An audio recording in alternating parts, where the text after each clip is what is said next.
اعوذ باللہ من الشیطان الرجیم بسم اللہ الرحمن الرحیم السلام علیکم ورحمۃ اللہ وبرکاتہ۔ میرے عزیز بھائیو بہنوں اور بچوں، آج کا جو ہمارا عمل اور وظیفہ ہے یہ سورہ ملک کا ہے۔ سورہ ملک 29ویں پارے کی پہلی سورت ہے۔ تو آج میں آپ کو سورہ ملک کی فضیلت بھی بیان کرتا ہوں قرآن و حدیث کی روشنی میں۔ میرے عزیزوں، کوئی بھی انسان ہو تو وہ اپنی زندگی میں اپنے لیے یا اپنے عزیز و اقارب کے لیے بہت کچھ کرتا ہے۔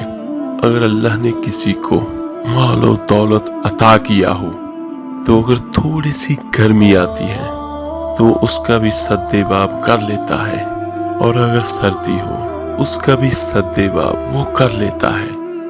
اپنی زندگی کو پرسکون کرنے کے لیے انسان کیا کیا پاپڑ بیلتا ہے، اور اگر تھوڑی سی تکلیف آ جائے تو وہ ہم سے برداشت نہیں ہوتی۔ تو تھوڑا سا ہم لازمی اپنے لیے وقت نکالیں، روزانہ سورہ ملک کی تلاوت کریں۔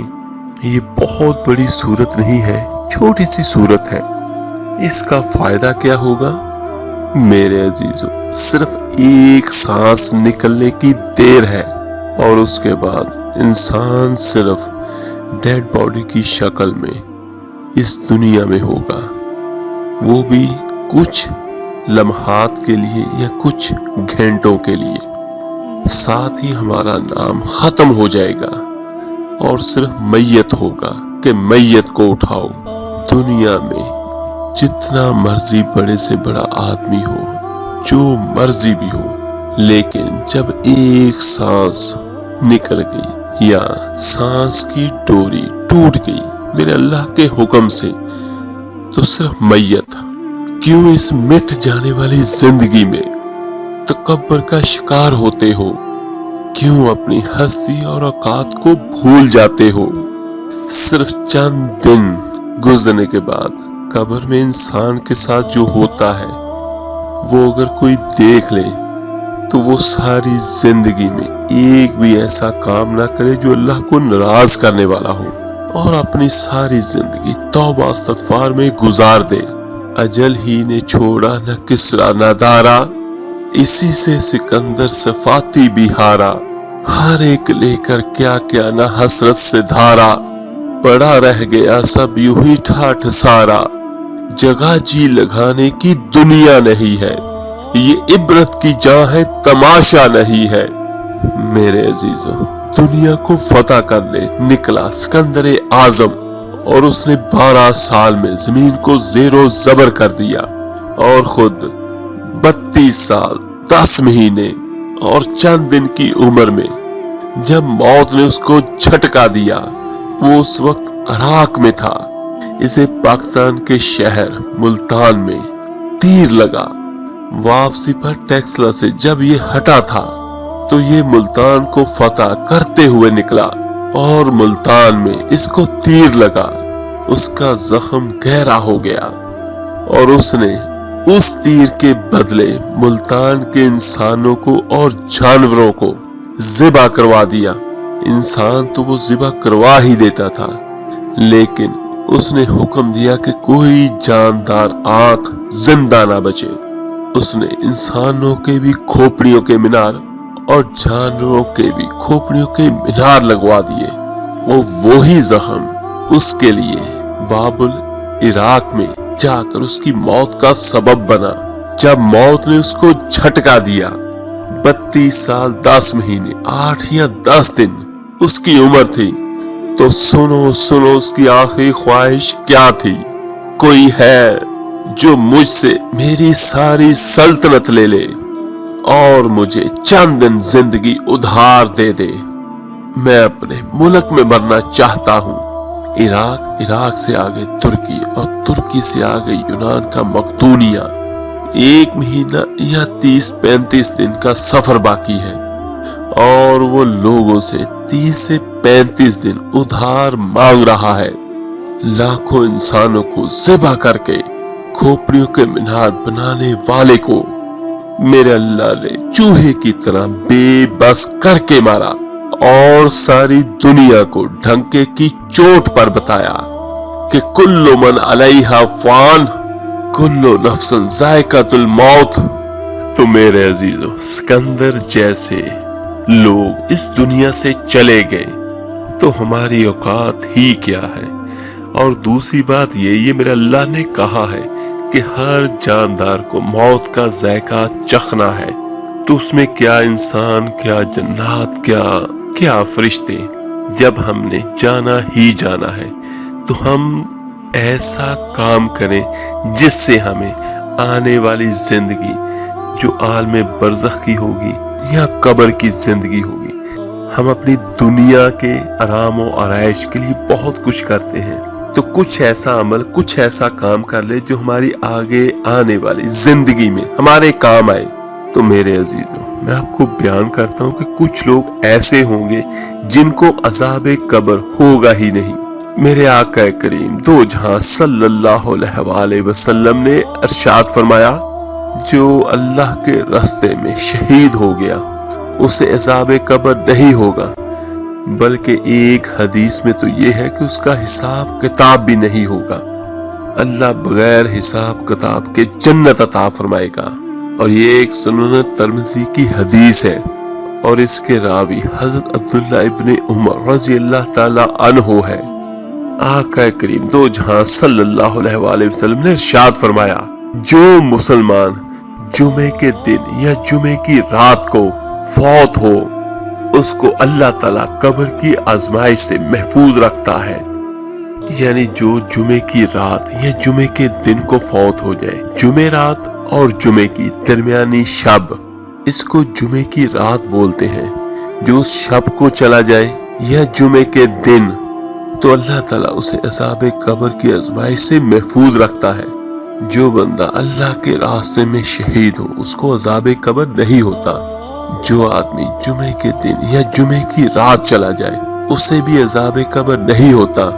اور میرے آقا کریم دو جہاں صلی اللہ علیہ وآلہ وسلم نے ارشاد فرمایا، یہ حدیث صحیح مسلم میں بھی ہے، جو مسلمان اللہ کی رضا کے لیے ایک دن اور ایک رات اسلامی سرحد پر پہرا دے۔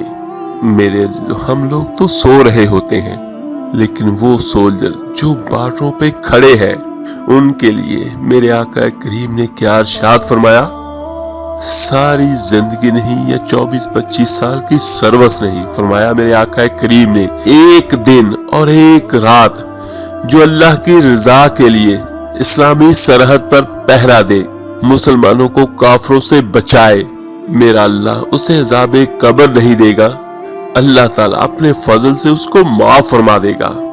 ایک اور حدیث میں حضرت ابو ہریرہ رضی اللہ تعالیٰ عنہ سے روایت ہے، آقا کریم دو جہاں صلی اللہ علیہ وآلہ وسلم نے ارشاد فرمایا، جو شخص بیماری سے فوت ہو جائے، قربان جاؤں میرے آقا کریم نے کسی بیماری کا نام نہیں لیا، یعنی جو بھی کسی بھی بیماری سے فوت ہو جائے، فرمایا میرے آقا کریم نے جو آدمی بیماری سے فوت ہوا اللہ اسے شہادت کی موت عطا فرمائے گا، اور وہ عذاب قبر اور قبر کے امتحان سے بھی محفوظ رہے گا۔ اور میرے آقا کریم نے فرمایا صبح اور شام کو اس کو جنت کے باغوں میں سے رزق دیا جائے گا۔ جو کسی بھی بیماری سے مر گیا، تو اسی طرح میرے عزیزوں جو بندہ سورہ ملک روزانہ پڑھتا ہے، یہ ترمذی میں ابن عباس رضی اللہ تعالیٰ عنہ سے روایت ہے کہ آقا کریم کے صحابی نے ایک جگہ پر خیمہ لگایا تو وہاں سے سورہ ملک پڑھنے کی آواز آتی تھی، اور کوئی بندہ پڑھنے والا نظر بھی نہیں آتا تھا۔ جب وہ حضور صلی اللہ علیہ وآلہ وسلم کی بارگاہ میں عرض کیا تو فرمایا میرے آقا کریم نے وہاں پہ قبر تھی، اور قبر میں بیٹھ کے میرا صحابی سورہ ملک کی تلاوت کر رہا تھا۔ سبحان اللہ۔ اور میرے آقا کریم کا ارشاد ہے، قرآن پاک میں ایک ایسی سورت ہے جس میں صرف 30 آیتیں ہیں، جو بھی اس سورت کی تلاوت کرے گا یہ تب تک اس کی حفاظت فرمائے گی جب تک وہ اسے جنت میں نہ داخل کروا دے۔ اور میرے آقا کریم نے ارشاد فرمایا سورہ ملک عذاب قبر سے محفوظ رکھنے والی ہے۔ حضرت جابر رضی اللہ تعالیٰ عنہ سے منقول ہے کہ رسول پاک صلی اللہ علیہ وآلہ وسلم کی یہ عادت تھی، آپ تب تک بستر مبارک پر سونے کے لیے نہیں جاتے جب تک کہ آپ تبارک الذی بیدہ الملک یعنی سورہ ملک اور سورہ سجدہ کی تلاوت نہ فرما لیتے۔ حضرت انس رضی اللہ تعالیٰ عنہ سے روایت ہے کہ آقا کریم کا ارشاد مبارک ہے، قرآن پاک میں ایک سورت ہے جو اس سورت کی تلاوت کرے گا، یہ سورت اس کے لیے اس وقت تک اللہ سے درخواست کرتی رہے گی جب تک کہ وہ اسے جنت میں داخل نہ کروا دے۔ اور حضرت عبداللہ ابن عباس رضی اللہ تعالیٰ عنہ سے روایت ہے کہ آقا کریم کا ارشاد مبارک ہے، یہ میری آرزو ہے کہ سورہ ملک ہر مسلمان کے قلب میں بسی ہو، اور اس سورت کو پڑھنے کا دنیا میں بھی فائدہ ہوگا اور آخرت میں بھی ہوگا۔ اور اگر سونے سے پہلے بعد نماز عشاء آپ اس کو سورت کو پڑھ لیا کریں تو باعث برکت ہے، عذاب قبر سے معافی ہوگی اور نور معرفت حاصل ہوگی اور ضمیر روشن ہوگا۔ اور اس کا ایک فائدہ یہ ہے کہ نیا چاند دیکھتے وقت جو شخص اس کو پڑھ لے گا وہ تمام مہینہ خوش و خرم رہے گا اور ہر مصیبت سے اللہ تعالیٰ اس کو بچائے گا۔ میرے اللہ کا کلام ہے، میرے اللہ کا نام ہے، تو اس کو پڑھنے والا دنیا میں اور آخرت میں انشاءاللہ کامیاب ہوگا۔